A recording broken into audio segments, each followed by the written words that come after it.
You are staring at the ceiling again. 3 in the morning. The silence is loud. Your body is tired, but your mind refuses to stop. It replays the day, the things you did not do, the promises you broke, to others, to yourself. You feel that familiar weight, not sadness, something heavier, a disappointment that has no name. You told yourself this year would be different, this month would be different, this week, today. And yet, here you are. Same ceiling, same thoughts, same quiet war with yourself. You are not lazy. You know this. You have worked hard before. You have felt fire before. You have tasted what it means to move with purpose. But something happened. Somewhere along the way, the signal got lost. Notifications, opinions, algorithms that know what you want before you do.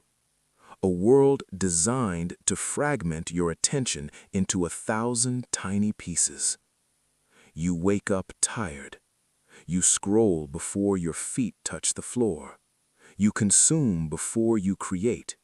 You react before you decide. And by noon, you are already behind. Behind what? You do not even know anymore. Just behind. Always behind. You push harder.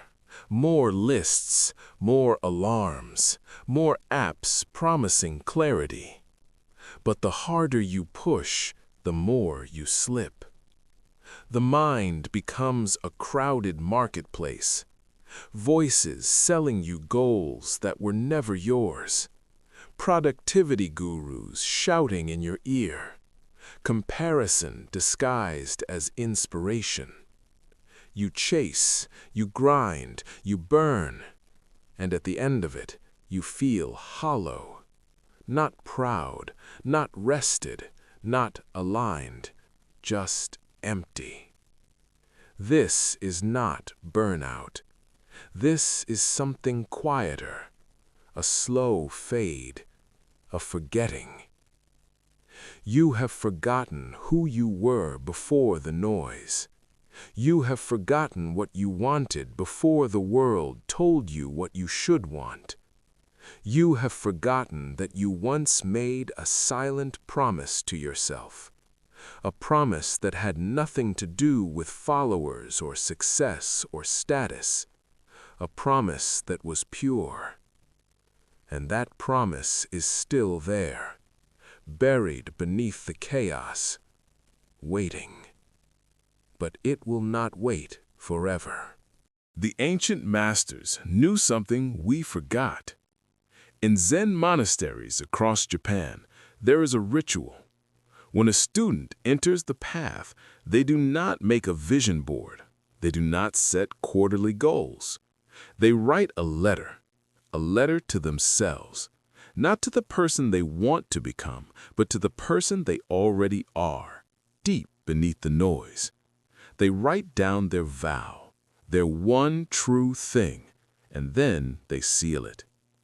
Some would sign this letter with blood, not because of superstitions, but because blood does not lie. Blood is life. And when you mix your life with your word, the word becomes sacred. This is not motivation. This is a contract, a blood contract with yourself. There are no witnesses, no accountability partners, no public announcements, just you and the paper and the truth you can no longer escape. You see, the problem was never discipline. You have discipline. You use it every day to do things you do not care about. You show up for bosses who do not see you. You answer emails that drain you. You keep promises to strangers while breaking promises to yourself. The discipline is there, but it is scattered, given away, spent on things that do not matter. The contract changes this. The contract says one thing: I matter. My word to myself is the most sacred word I will ever give, and I will treat it as such. In the samurai tradition, there was a concept called giri, duty, but not duty to a master, duty to your own code. A samurai without a code was not a warrior. He was a wanderer, a ghost. And so are you when you move without alignment, when your actions do not match your deepest values, when you say one thing and do another. You become a ghost of yourself. You drift. The contract brings you back. It does not ask you to do more. It asks you to do what is true.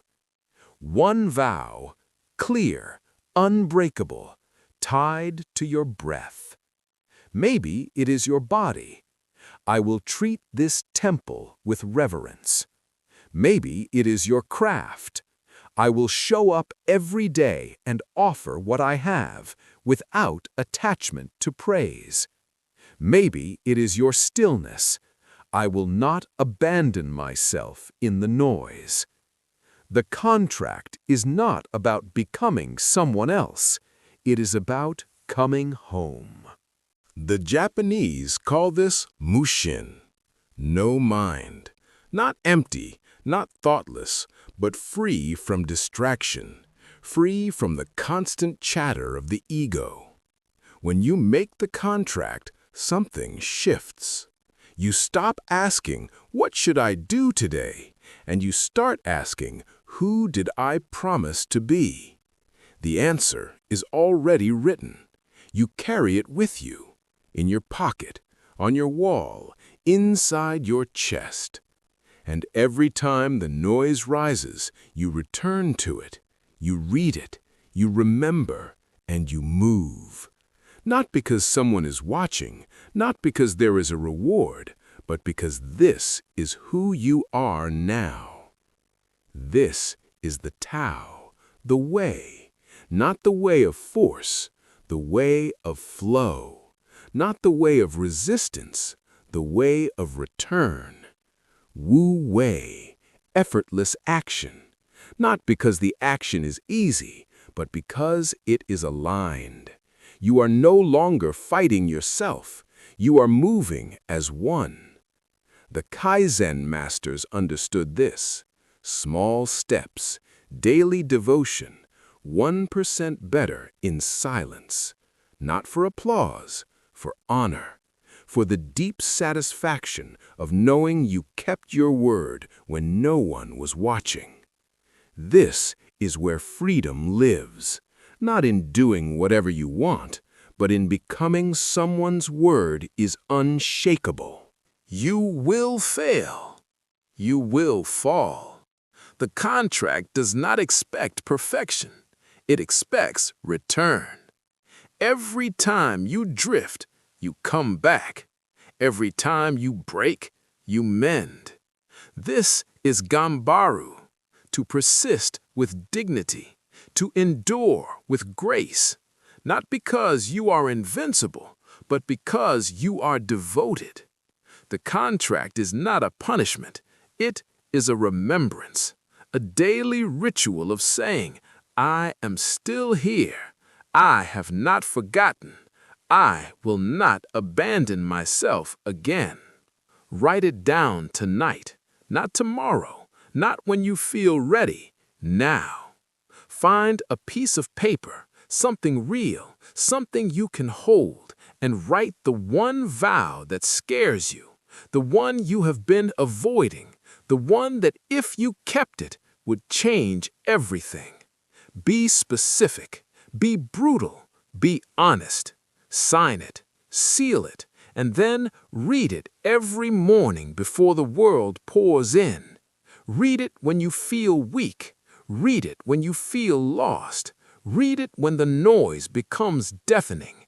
This is your sword, your anchor, your way home. Some say you should read this contract on your deathbed, that in your final moments you should hold it and ask, did I live this? Did I honor this? But I say, do not wait until then. Read it now, every day, because death is not a distant event. It is here, in every wasted moment, in every broken promise, in every time you choose comfort over truth. You are dying slowly every time you betray yourself, and you are reborn every time you return to the contract. This is the path. There is no secret, no hack, no shortcut, just you, your word, and the courage to keep it. The question is not whether you are capable. You already know you are. The question is whether you are willing to stop negotiating with yourself, whether you are willing to draw a line in the sand, whether you are willing to become the person who does not break, not because you are strong, but because you are aligned. So, here you are. Same ceiling, same silence, but something is different now. You feel it. A stillness beneath the storm. A voice that is not shouting, but waiting. Waiting for you to write the words. Waiting for you to seal the vow. Waiting for you to come home. The paper is blank. The pen is in your hand. What will you write? And more importantly, will you live it? That is not a question I can answer. Only you can. In silence, in solitude, in the space between who you were and who you are becoming. The contract is waiting. What will you do with it?